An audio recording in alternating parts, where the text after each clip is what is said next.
आज आपल्याशी संवाद साधण्याचं प्रमुख कारण म्हणजे विधानसभेचे अध्यक्ष आदरणीय ॲडव्होकेट राहुल नार्वेकर साहेबांकडे जी सुनावणी सुरू आहे याच्यामध्ये उद्धव बाळासाहेब ठाकरे शिवसेनेकडनं कदाचित वेळ काढू धोरण हे अवलंबलं जातं आहे। कारण आज देखील एक अर्ज निवडणूक आयोगातल्या काही लोकांना सुनावणीसाठी बोलवावं असा त्यांच्याकडनं देण्यात आलेला आहे।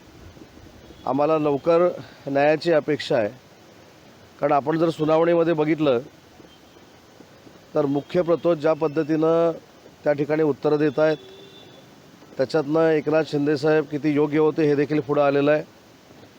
दुसरी महत्त्वाची गोष्ट जी कागदपत्रं दिलेली आहेत ती खोट्या पद्धतीची आहेत हे देखील तुमच्या लक्षात आलेलं आहे, महाराष्ट्राच्या जनतेच्या लक्षात आलेलं आहे। 22 तारखेला व्हीप केला म्हणून सांगतात, 22 जून 2022ला, आणि रेकॉर्डवर 23ला ईमेल केला असं दाखवत आहेत। त्याच्यामुळं शिंदेसाहेबांनी उठाव केल्यापासून एकमेव शिंदेसाहेबांना बदनाम करण्याचं काम या सगळ्या लोकांनी केलं होतं। परंतु या सुनावणीतनं अनेक प्रश्न हे आता महाराष्ट्राच्या जनतेसमोर आलेले आहेत।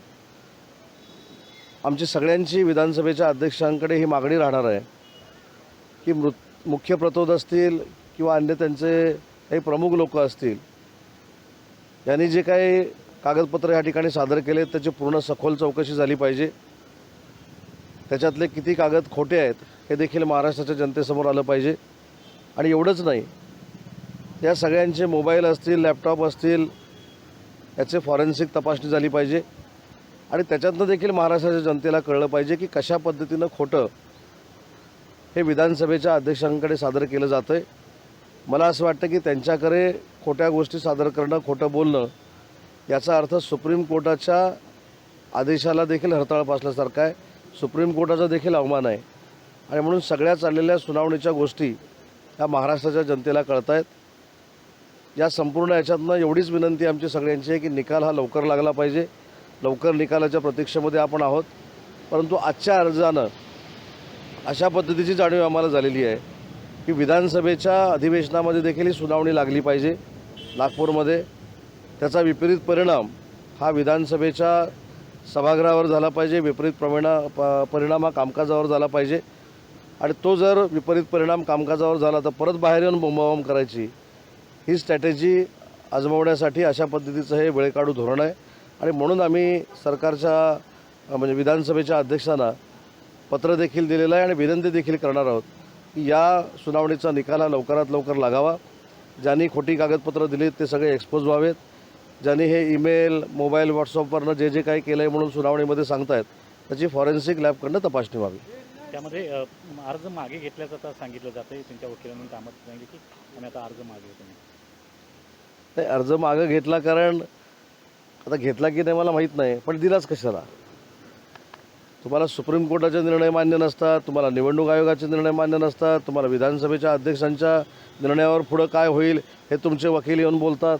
आजपर्यंत तुम्ही बघा की आमच्या ॲर्ग्युमेंट करणाऱ्या वकिलांनी ती न्यायिक बाब असल्यामुळं, ज्युडिशरी पॉवर विधानसभेच्या अध्यक्षांना असल्यामुळं, त्यांच्याकडे सुनावणी चालू असल्यामुळं कुठेही वैयक्तिक टीका टिप्पणी केली नाही।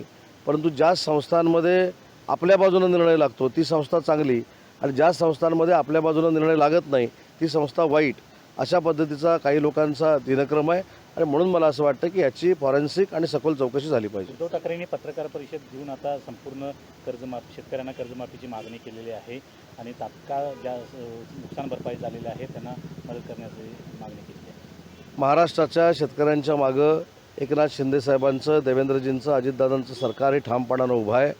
आजपर्यंतच्या इतिहासामध्ये 2 एकर जागेपर्यंत आपण मदत देत होतो।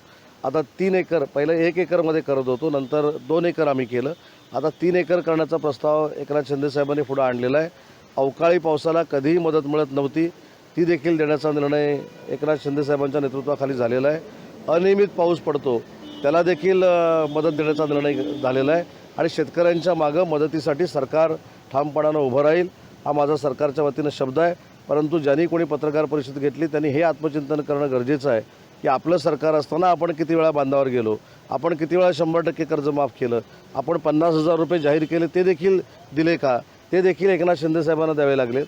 त्याच्यामुळे टीका टिप्पणी मी समजू शकतो, पण शेतकऱ्यांच्या मागं सगळ्यांनी सांघिकपणानं उभं राहणं गरजेचं आहे. सर, अजित पवार साहेबांनी घोषणा केलेली आहे की कर्जतला त्यांचं शिबिर झालेलं आहे, विस्फोट केलेला आहे. शिरूर आणि रायगड चार जागा लढवणार. शिरूर, रायगड, सातारा ह्या जागांवरती ते उमेदवार देणार आणि त्या जागा शिवसेनेच्या देखील आहेत, ज्या त्याने काय मला कळलं नाही. 2014 आणि 19ला कुठच्या? सातारा, शिरूर शिरूर. लोकसभा, सातारा लोकसभा, रायगड लोकसभा या शिवसेनेने लढवल्या. बारामती तिथे आता शिवसेनेचे उमेदवार. मला असं वाटतं की स्वतःच्या पक्षाच्या कार्यशाळेमध्ये एखादी गोष्ट जाहीरपणानं त्यांनी सांगितलं ते स्वतः मुख्यमंत्र्यांशी आणि देवेंद्रजींशी चर्चा करतील. जागा किती सोडायच्या, कोणाला सोडायच्या, कुठच्या सोडायच्या हे तिघंजण बसून ठरवणार आहेत. त्याच्यामुळे मला असं वाटतं की याच्यावर मी भाष्य करणं योग्य नाही. योग्य वेळी तिघही नेते बसतील आणि योग्य ते जागा वाटप होईल. त्याचबरोबर अजित पवारांनी एक गौप्यस्फोट केलेला आहे की जे शरद पवारांनी जो राजीनामा दिलेला होता ते केवळ नाट्य होतं आणि शरद पवार यांनीच जितेंद्र आव्हाड आणि कार्यकर्त्यांना राजीनामा मागण्यासाठीच प्लॅन आखला होता. नाही, या सगळ्या त्यांच्या वैयक्तिक पक्षाच्या घडामोडी आहेत आणि त्याच्यावर मी बोलणं उचित नाही. आता त्यांच्याकडे जो गौप्यस्फोट होता त्यांनी केलेला आहे, त्याच्यातली पूर्ण माहिती माझ्याकडे नसताना मी बोलणं म्हणजे एखाद्या त्यांच्या पक्षामध्ये लुडबुड करण्यासारखं आहे. त्यांनी त्यांच्या पक्षाची भूमिका मांडलेली आहे आणि ती महाराष्ट्राच्या जनतेला कळलेली आहे. सर, बारामती संदर्भात जर बोलायचं अजित पवार साहेबांनी सांगितलं की त्यांचे उमेदवार असेल आणि सुप्रिया सुळे तिथे असतात. बारामतीचा उमेदवार हा जर राष्ट्रवादी काँग्रेस पक्षाचा अजित पवार साहेबांनी दिलेला असेल आणि ती जागा त्यांना आमच्या महायुतीमध्ये सुटलेली असेल तर ती जागा निवडून आणण्यासाठी अजितदादांच्या खांद्याला खांदा लावून आम्ही सगळे काम करू. Okay, thank you. थँक्यू.